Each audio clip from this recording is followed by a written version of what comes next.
Hello guys. ये class sixth की English की बुक का सेकंड चैप्टर है। फर्स्ट चैप्टर कल मैंने अपलोड कर दिया था। उस चैप्टर का लिंक मैं नीचे प्रोवाइड कर दूंगी। जिस किसी ने नहीं देखा हो वो उस चैप्टर को देख लेना। एक्सरसाइज अब मैं तो एक दो दिन में इन सारे चैप्टर्स की एक साथ ही करवा दूंगी। अभी नहीं करवा सकती। ओके, आगे जो है इस चैप्टर को आगे बढ़ाते हैं। आप लोग अपनी अपनी बुक लेकर बैठना, उसे अंडरलाइन करना और जो भी वर्ड आपको टफ लगे उन्हें आप नोट डाउन करना। और जिस वर्ड की आप हिंदी ना लिख पाए या ना समझ पाए उसे आप कमेंट में नीचे लिख देना। मैं आपको उसका रिप्लाई करने की कोशिश करूँगी। ओके, तो यहाँ पर ये जो आप लोग देख रहे हैं सामने स्क्रीन पर, ये एक समरी दी हुई है। जैसे आपकी बुक में सबसे पहले चैप्टर स्टार्ट होने से पहले ही जो समरी देते हैं 3 पॉइंट में, और उसके बाद में फिर 3 पॉइंट में उन सबको मैंने कंबाइंड करके एक ही जगह पर रख दिया है। तो ये समरी है। इसे जो है, इसमें क्या है कि पूरी जो स्टोरी है उसको एकदम शॉर्ट में बताया है। तो यहाँ से आपको जो एक झलक मिल जाएगी कि चैप्टर में क्या है। मैं आपको इसको रीड करके बता देती हूँ, आप उस पर ध्यान दीजिए। A farmer, his wife and their small child lived in a village.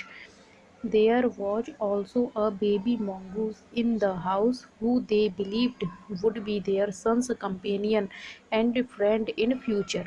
One day the farmer and his wife went out, leaving the child alone with the mongoose. The farmer's wife returned home from the market carrying a heavy basket. She found the mongoose at the entrance of the house with blood on his face and paws. She jumped to the conclusion that it was her son's blood and the mongoose was the guilty one. तो आपको जो है थोड़ा बहुत इसमें समझ में आ गया होगा, और अगर नहीं आया है तो इस समरी को अभी मैंने रीड कर दिया है। जब मैं चैप्टर पढ़ा दूँ तो फिर आप वापस आकर इस समरी को देखिए और आप इसका जो है मतलब समझने का, और एक समरी क्या होती है उसे अभी से समझने की कोशिश कीजिए। लाइफ में आपको बहुत काम देगी।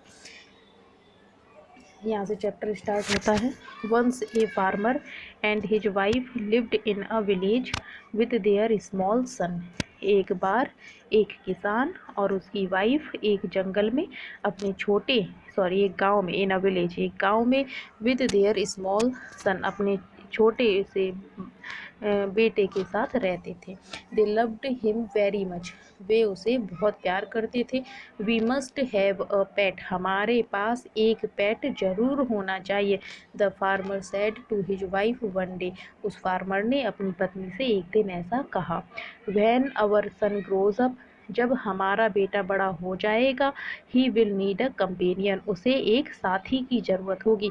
This pet will be our sons companion, ये पेट हमारे बेटे का कंपेनियन या साथी बनेगा। His wife liked the idea, उसकी वाइफ को यह आइडिया पसंद आया। One evening the farmer brought with him a टिनी mongoose. एक दिन फार्मर एक छोटा सा अपने साथ में mongoose मतलब नेवले को लेकर आया। It's a baby mongoose, said his wife, but will soon be fully grown. He will be a friend to our son. ये बेबी mongoose है। बेबी मतलब mongoose नेवले का एक बच्चा है, उसकी बीवी ने कहा। But will be fully grown, but जल्दी ही पूरा बड़ा हो जाएगा। He will be a friend to our son, ये हमारे बेटे का दोस्त बनेगा। Both the baby and the mongoose grieve, both baby और mongoose दोनों ही, नेवला दोनों ही बड़े हो गए। इन 5 और 6 months the mongoose had grown to its full size, 5 और 6 महीने में mongoose जो है अपने पूरे साइज का बड़ा हो गया। A lovely animal with 2 shining black eyes and a bushy tail, एक प्यारा जानवर जिसकी 2 चमकती हुई आंखें और एक झाड़ीदार पूंछ थी। The farmer's son was still a baby, farmer का जो बेटा था, किसान का जो बेटा था, वो अभी तक एक छोटा बच्चा था। इन द क्रेडल, जो झूले में रहता था, सोता था। स्लीपिंग एंड क्राइंग अल्टरनेटली, और कभी कभी रोता था। One day the farmer's wife wanted to go to market. एक दिन उस किसान की पत्नी मार्केट जाना चाहती थी। सी फेड द बेबी, उसने बेबी को फेड मतलब खिलाया।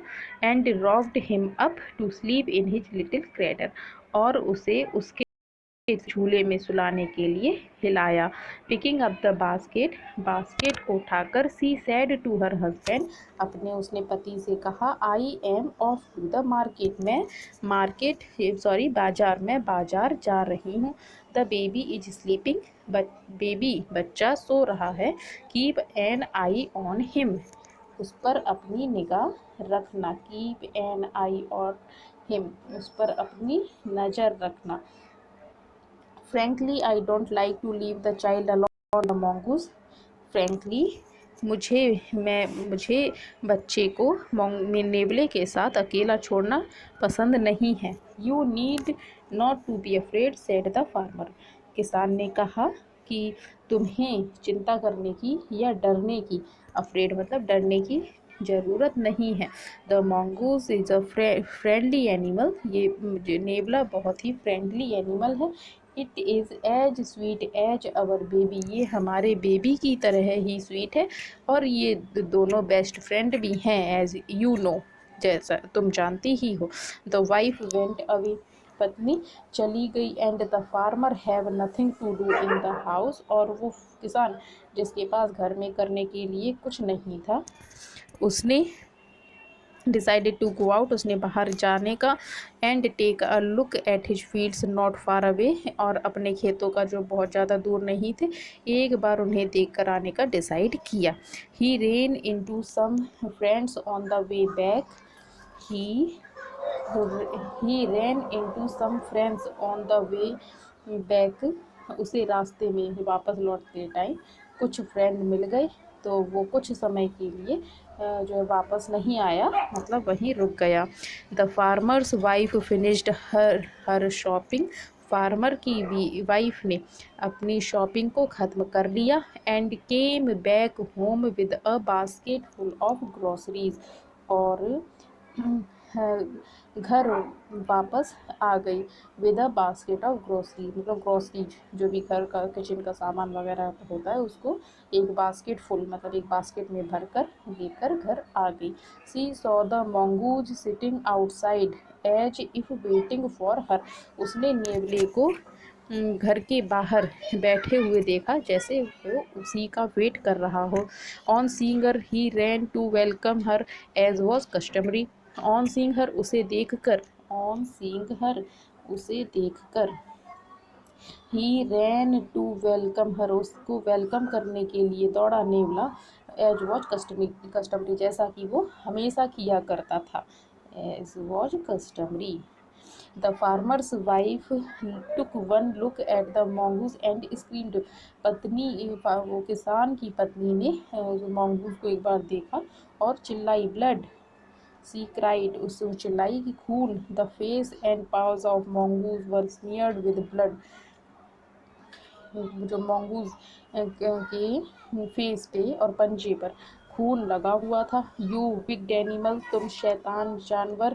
You have killed my baby, she screamed hysterically, तुमने मेरे बेबी को मार दिया, वो जो है पागलों की तरह चिल्लाई। हिस्टेरिकली मतलब पागलों की तरह है, वो पागलों की तरह चिल्लाई। She was blind with rage, वो गुस्से में अंधी हो गई। Blind with rage and with all her strength brought down the heavy basket full of groceries on the blood smeared mongoose and ice cradle, और अपनी पूरी ताकत से ग्रॉसरी से भरी हुई बास्केट को उसने mongoose जो के ऊपर फेंक दिया, और बच्चे के झूले के पास में अंदर दौड़ती हुई गई। The baby was fast asleep, बच्चा गहरी नींद में था। बट ऑन द फ्लोर ले अ black snake torn and bleeding, लेकिन पास में ही एक काला सांप, टॉर्न एंड ब्लीडिंग मतलब कटा हुआ और जिससे खून बह रहा था, पड़ा हुआ था। इन अ फ्लैश, एक in a flash she realised what had happen, अचानक ही उसने रियलाइज़ किया कि क्या हुआ था। मतलब उसने काल्पनिक रूप से उसने जो है रियलाइज़ किया, उसने सोचा, फिर अपने मन से उसने रियलाइज़ किया कि एक्चुअली क्या हुआ था। She ran out looking for the mongoose, वो मोंगूज को देखने के लिए, मतलब नेवले को देखने के लिए बाहर दौड़ती हुई गई।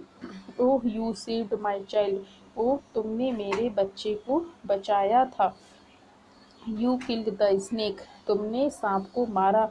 व्हाट आई हैव डन, मैंने क्या कर दिया। She cried touching the mongoose who lay dead and still unaware of her sobbing।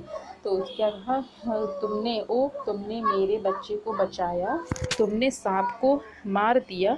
What have I done, ये मैंने क्या कर दिया।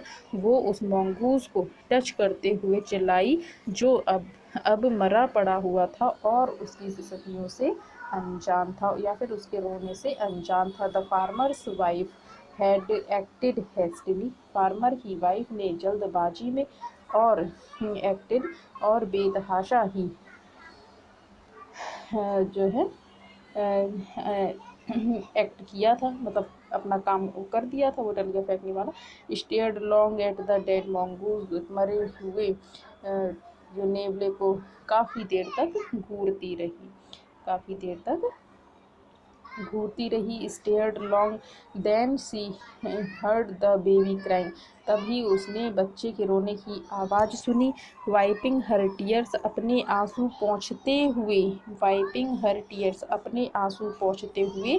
सी went in to feed him, वो उसे खिलाने के लिए चली गई। A story from the Panchatantra, मतलब ये जो आपका चैप्टर लिया गया है, या ये पंचतंत्र की एक कहानी से लिया गया है। और बच्चों, जैसा मैंने बताया कि आपकी जो एक्सरसाइज है इन दोनों चैप्टर्स की जो मैंने करवा दी है, और अभी 1-2 दिन में और आपके इसी चैप्टर की एक्सप्लेनेशन डालूँगी। उसके बाद मैं आप लोगों की ये एक्सरसाइज एक साथ ही करवा दूँगी।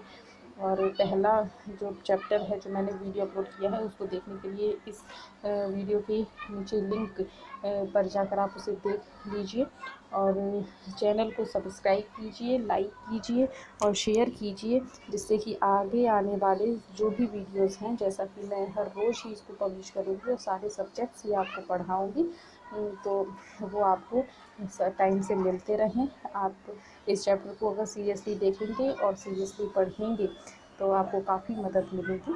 अब आप लोग जो समरी पर वापस जाकर एक बार समरी को देखिए। आप पूरी चैप्टर पूरी स्टोरी सुनने के बाद आप उसे समझने की कोशिश करें कि पूरे चैप्टर में से समरी कैसे निकाली जाती है। Okay, thank you.